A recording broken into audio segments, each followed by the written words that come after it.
If you find dark fantasy compelling, then this video is not for you. Dragon Age Origins is a special game, but what was it that made it special? To answer this question, I am joined by Archie. How are you doing, Archie? Still breathing. Aren't we all? You know, this game is no spring chicken either. It's been over 15 years since its release. Are you saying there is something wrong with being old? Well, I don't mean it like that, but the game can be difficult to run on modern systems. Perhaps then modern systems are the problem. First, we had to deal with smart devices. Now, they're putting AI in everything. What's next? I come home to find my fridge and oven making dinner plans, and I'm the third wheel. Okay, Archie, let's stick to the game, not the technological apocalypse. Speaking of which, lately the discourse has become centered on the fact that the setting in Origins is a dark, brutal world that allows the player to make evil choices. This is where I think everyone is wrong. But before we get to that, let's take a look at the real reason people play BioWare games. The companions. Oh yes, someone to keep your tent warm. Romance certainly is a big factor, but there's more to it than that. Let's start with Alistair. He's a silly, well-intentioned chap, a bit overwhelmed by the loss he's experienced and the responsibility thrust upon him. As a fellow Grey Warden, he plays a key role in the main story, and depending on how the player interacts with him, he may even become the king of Ferelden. With his ties to the Wardens, the Chantry, the Templars and the nobility, Alistair provides a great window into the history of the world without ever giving the feeling of an exposition dump. Overall, he's a very likable character, and his humour and curiosity make for some great banter with the other party members. He is just a babbling fool. Oh, come on, Archie, that's a bit harsh. I think you and Alistair have something in common. Nonsense. Just like you, Alistair uses humour as a defence mechanism. Enough about the Boy Scout. What about the wild card? The mysterious and alluring Morrigan? Nothing alluring about her. She has daddy issues, mommy issues, trust issues, dripping with bitterness and disdain for the world. Need I go on? It's true. Sometimes Morrigan's cold attitude can be off-putting, with her berating you for even the slightest deed of kindness. But it's also an opportunity for the player to peel back the layers and find the real person underneath. And that chase is compelling. What chase? She practically begs you to go to bed with her, twice. Well, before everyone decided to write party members obsessed with getting together with the player character, Morrigan's forwardness was a novel experience, and it did not feel like it was done out of fan service. Her actions align with her personality. Now, you did say twice, and that second time is such a memorable moment in the game. You are presented with a heavy, intriguing decision after you learn about the cost of slaying the archdemon. And, if you agree to Morrigan's proposal, the game ends on a cliffhanger, leaving you wondering what's in store for the future. It really left a big impression and made you think about the game long after the credits roll. Have a care where your eyes linger, Alistair. Yes, well, don't worry. It's not what you think. I see. I was looking at your nose. And what is it about my nose that captivates you so? I was just thinking that it looks exactly like your mother's. I hate you so much. What? Never mind. Now, while Alistair and Morrigan are the main stars, I think Leliana and Sten steal the show. You just say that because you have a crush on the girl. Gilroy and Leliana sitting in a tree. All right, I'll admit it. I do have a soft spot for Leliana. The performance by the voice actress is simply enchanting. The sweet accent, the emotional range she displays, it really draws you in. But setting that aside, she's an interesting character to get to know. Leaving behind the life of a bard to become a cloister sister before joining our party. She made bad decisions in the past and decided to pretend that she is a good girl now. Oh, and she likes shoes. How novel. While you are technically correct, Archie, I think you are missing the point. Sure, Leliana's fascination with the Maker might make her seem like a goody two-shoes, but that's just a surface impression. The truth is, she's searching for meaning in all of this, what we're doing here, what it's all for. She doesn't have all the answers, but she's determined to find them. And what's really novel about Leliana is that she is not just a conversation partner with a backstory to relay. You actually get to influence her character arc, whether she should embrace the pious life or acknowledge the aspects of her being that she tried to forget. I'm so happy for you two. Now can we talk about the one party member who's actually good? What? There is a character that you don't hate in this game? Sten speaks his mind and tells it like it is. A man after my own heart. I see why you'd like him. And honestly, I think Sten might be the most underappreciated companion. If I had to pick the smartest party member, it would be him. I think his intelligence is what drives his, eccentricities. It's not that he is somehow incapable of social etiquette, he just doesn't care to engage in it. Now, as a rule, in this dark, brutal world, every character needs to have experienced a heartbreaking tragedy. And my problem is that Sten's situation just does not seem believable. For someone so intelligent and disciplined, fully aware that the family did not have the sword, to still commit such heinous act feels impossible. Instead, it feels like writers creating tragedy just for the fun of it. Maybe it's a bit of a stretch, but it's a great setup to show how different Sten is from everyone else. He owns up to his mistake, puts himself in a cage and never whines about it. Indeed, and that difference is evident with every interaction, but amazingly, Sten does not feel monotone. He challenges you as the leader of the party, but he doesn't want you to placate him, but to stand up for yourself. His blunt communication style makes him an interesting foil to the other companions, with each interaction being a treat you don't want to miss. I saw what you were doing back there. Oh? Don't play innocent with me. What are you talking about? You playing with that kitten. There was no kitten. Sten, I saw you. You were dangling a piece of twine for it. I was helping it train. You're a big softy. We will never speak of this again. Softy. Now, we must turn our attention to the juvenile and at times disgusting member of the party. Must we? Well, yes. It's Oghren, of course. Whether you appreciate him or not comes down to personal taste, but you can't deny that the writing and voice work do a marvelous job of making you feel like you're stuck next to a belching, booze-soaked disaster with absolutely no concept of personal hygiene. So does watching football. Fair enough. But if you do choose to spend time with Oghren, you'll learn that underneath the stupor and the humour is a quite perceptive individual. And now let's talk about a companion that I think is a bit overrated. Who? The big walking boulder. Exactly. Shale is a character dear to many fans, but did not quite hit the mark with me.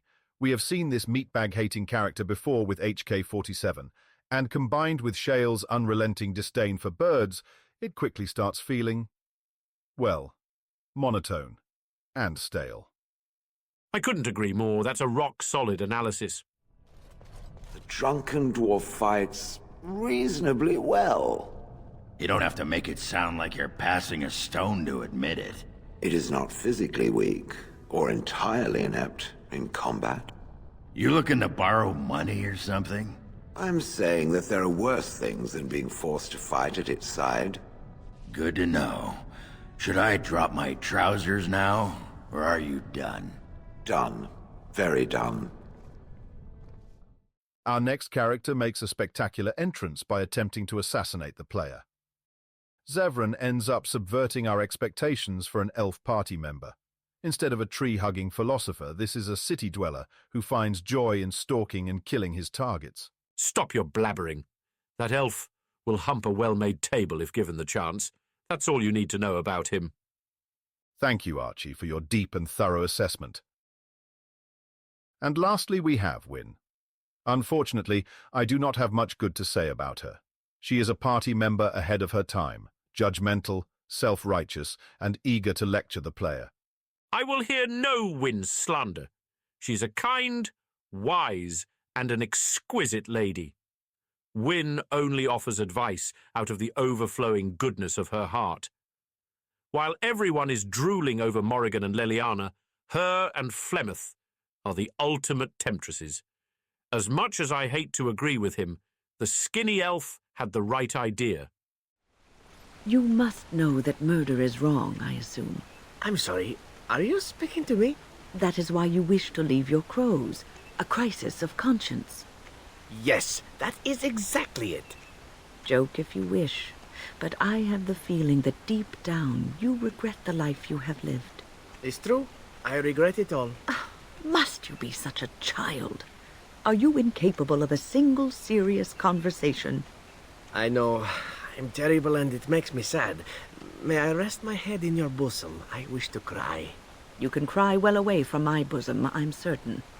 Did I tell you I was an orphan? I never knew my mother. Gad, I give up. For Dragon Age Origins, the companions make or break the game, and they certainly make it. And what's so special about them is that they are more than just a mule to carry your burdens. As you play the game, they frequently will engage in conversation with each other. As you interact with the wider world and consider even minor decisions, they will voice their opinion and make note of the choice you made. You can get to know them even more in the cozy camp and strengthen the relationship further with meaningful gifts. They can leave, betray, and even attack you, depending on the decisions that you make. In the end, you don't feel that you went on an adventure alone. Your companions were truly there with you every step of the way. Let's take a look at the gameplay of this classic RPG. There are 3 classes to choose from: Warrior, Rogue, and Mage. Although that may sound very simplistic, there is actually a good amount of depth. Each class offers a number of specializations to pursue. There's a backstab bonus for rogues, spell combinations for mages, diverse set of armor and weapon types, runes for additional bonuses, and ability to craft potions, poisons, and traps. For goodness sake, not crafting. Oh, it's not so bad. This was done before the crafting craze took over. The best gear is not locked away behind the mind-numbing experience of gathering ingredients. Here, it's a system to complement your gameplay if you so choose, and it's easy to forget that it's there. Maybe you're right. I just panic when I hear the word.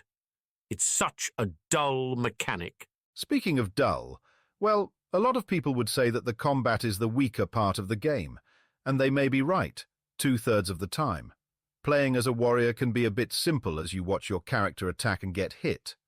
You can't say the same for the mages who have access to dozens of spells, but it can be frustrating with the mana pool seemingly constantly exhausted and enemies sneaking up on you at the worst of times.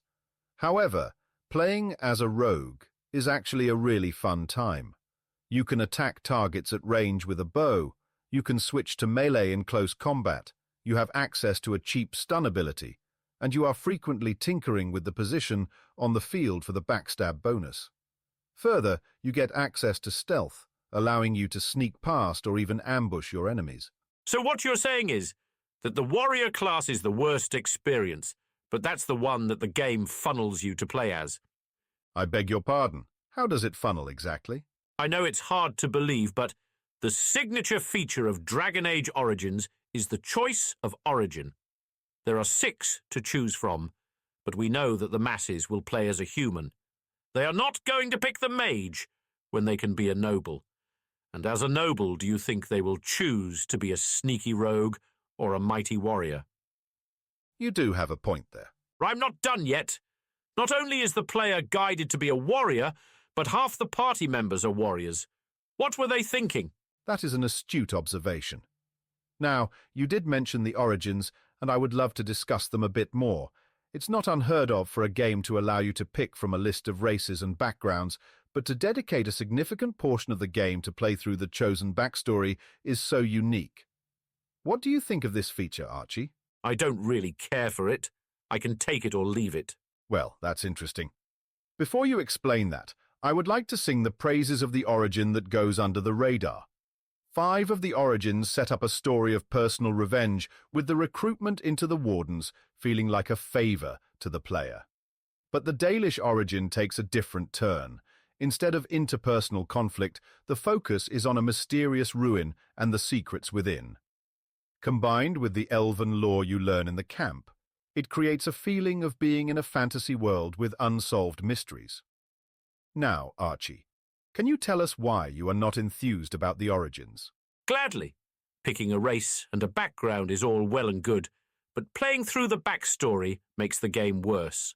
Huh, that's a controversial opinion. Who cares what others think? Look, it's really simple. First, you have the introduction to your character with the chosen origin. Next, you have an introduction to the Grey Wardens with the events of Ostagar. And after, you have another introduction to actually playing with your party members in the village of Lothering. That's 3 introductions before you get to the real game. I see what you mean. So the pacing may feel a bit off, but it can get even worse. After you spent at least 4 hours on the aforementioned introductions, you might make the choice to go to the Circle Tower. And at this point, the best part of the game, your party, is taken away from you for another couple of hours. You are forced to complete the puzzle of the Fade all by yourself. You could say it's a puzzling decision. Indeed. Speaking of decisions, let's now discuss the major choices offered by the game. And in the Circle Tower, you need to decide between invoking the Right of Annulment and restoring the Circle. What do you think of this, Archie? It's a really tough choice. Waste my time in the Fade or sacrifice the mages. Sorry, mages. You still have to go to the Fade either way. What's the point then?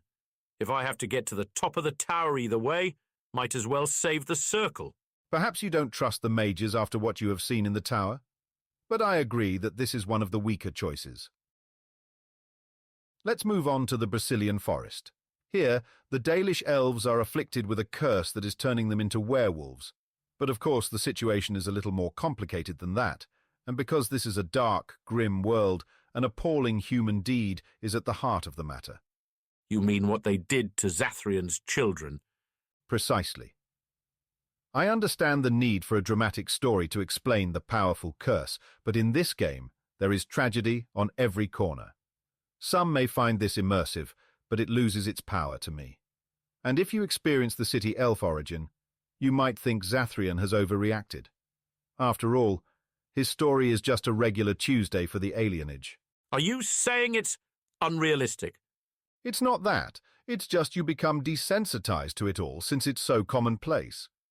Now, let's talk about the choices, and this is where I appreciate the direction the writers took. You are not forced to choose between 2 bad options that will only result in more misery. You can side with the elves, or side with the werewolves, or end the cycle of vengeance and lift the curse. So you are saying you have 2 evil options and 1 good option? I would not say they are evil. You commit genocide. Is that not evil? I see your point. But at the least the intention behind the choice does not seem evil. More lazy, I guess. You just can't be bothered to figure out who is right, so you just pick a side. I don't think you convinced anyone. And what about that wimpy elf in the camp, looking to impress a girl? You can just sleep with her instead of helping him. Is that not evil? No, that's just funny. And they say I have a sick sense of humour. Moving on to Orzammar. Here, you have to decide who will be the next king. The first candidate is Balin, who murdered his father and brothers for the throne. But he is open to making the necessary reforms to help the dwarven society thrive again. The other candidate is Harrowmont, whose traditionalist approach will continue the slow decline. Sounds like an intriguing choice, with no obvious answer. I have a big problem with it. I do not find it in any way believable. History has taught us that people who will do anything for power will not use it for the common good. Good thing it's a fantasy game. But fantasy still must be tethered to reality, and this one strays too far for me. But the other decision in Orzammar is more compelling. The anvil? Yes, it's a bit like the trolley problem. I hate the trolley problem. Okay, but listen. You have to choose between sacrificing a few to potentially save many more or destroying the technology that creates unspeakable suffering. So a good choice and an evil choice? No. No, it's more complicated. It's supposed to make you think. Branka is presented as a maniac who lost her mind. It's really simple, good or evil. All right, let's agree to disagree. Now, It's time to examine the situation with Connor in Redcliffe. And I think this is the quintessential decision in people's mind when they say that Origins allows you to make evil choices. Hang on. Before you even get to Connor, don't you have the option to leave the village defenseless, causing everyone to die? Is that not evil? What are you doing? You are supposed to help me prove how everyone is wrong. Hey, you picked the title. Anyway, what to do about Connor? Again, I think it's great that the writers do not force you to pick between two heart-wrenching decisions that cause suffering either way, and I don't think it's a cop-out. As a matter of fact, in this dark, grim world full of tragedy, it's refreshing to resolve the situation with everyone unscathed. So you are saying the other two options are evil? No, and I don't want to argue about it. Let's move on to the aftermath with Connor safe and Arl Eamon still sick. Hang on again. Aren't you skipping over a very interesting choice the demon presents you with? You are right. It is an interesting choice. If the warden is a mage, when you confront the demon in the Fade, she will try to bargain with you. And isn't making a deal with the demon evil? Maybe. But I rather think of it as selfish. And what's intriguing about this choice is it's not just about being selfish in this fantasy setting. The blood mage specialization can only be obtained this way, so your own morality as the player is being put to the test. Anyway, let's move on to the quest for the Urn of Sacred Ashes. Well, you don't have a leg to stand on here, Gilroy. Desecrate the ashes and stab Genitive in the back. Evil and cold-blooded. Have you anything to respond with? No. Let's change topics. Loghain. He is presented as a tragic, tortured figure, making the wrong decisions for the right reasons. Does he deserve a chance at redemption? No. No? That's it? What do you want me to say? He is responsible for the slaughter in Ostagar, for the abominations in the Circle Tower, for poisoning of Arl Eamon, and the civil war that follows. But this is a man who loves his country. The intention behind every action he took is to maintain Ferelden's independence. This sounds a lot like, babe, I'm only hitting you because I love you. I am not winning this argument either, am I? All right, let's change topics again. We have covered the companions, the gameplay, and the story, but there is one more system that makes this game special: the dialogue. And on the surface, there doesn't seem to be much to say about it. You are presented with a plain list of options, some of which require a persuasion check, and that's about it. The origin also affects the available options. Yes, that's right. But I think this system is brilliant for 3 reasons. First is the lack of predefined archetypes. The choices are not linked to a personality, like a saint or a maniac, and that makes the system more engaging because each choice is an opportunity to explore the breadth of your character. You have to consider each one on its own, rather than automatically defaulting to a preset. But you can be an evil maniac, if you want to. The second reason is the plethora of inconsequential choices. Most games offer 2 types of dialogue options: move the conversation forward or ask about a topic which prompts a monologue that leads you back to the dialogue menu. But Origins will often pause the conversation and allow you to contribute. It does not matter what you say, you might get a different line from the NPC and that's about it. However, the lack of long-term consequences is besides the point. What this does is it creates a feeling of agency and keeps you, the player, as an active participant in the conversation. So, the game is just humouring me by letting me think I'm making meaningful choices. And does a pretty good job of it. Finally, the third reason is the silent protagonist. Yes, giving the protagonist a voice results in better cinematics, but it also loses something. What is said is never quite what was picked, and the character never feels your own. At some point, you have to wonder, why not just watch a TV show? But that question would never come to mind while playing Origins, because you personally feel fully involved and connected to what's happening.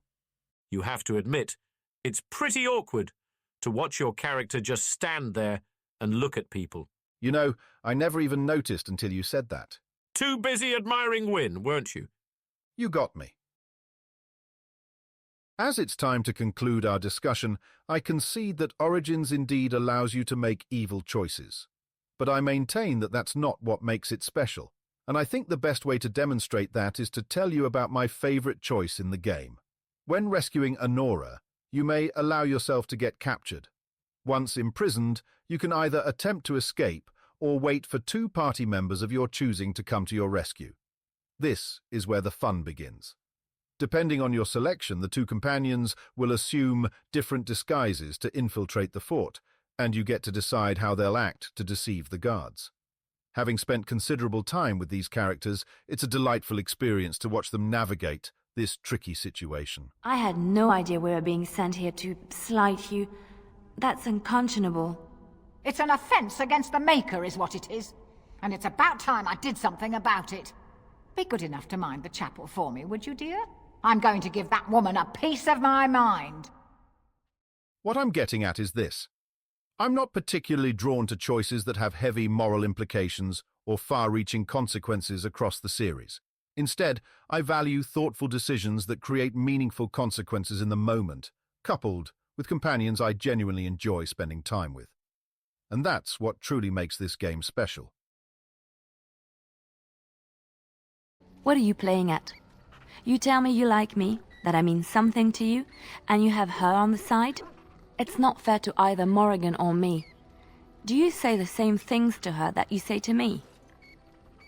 I suppose you need different girls for different days of the week? Morrigan when you want some rough tumbling, Leliana when you need a bedtime story and someone to tell you what a nice boy you are. She is not wrong.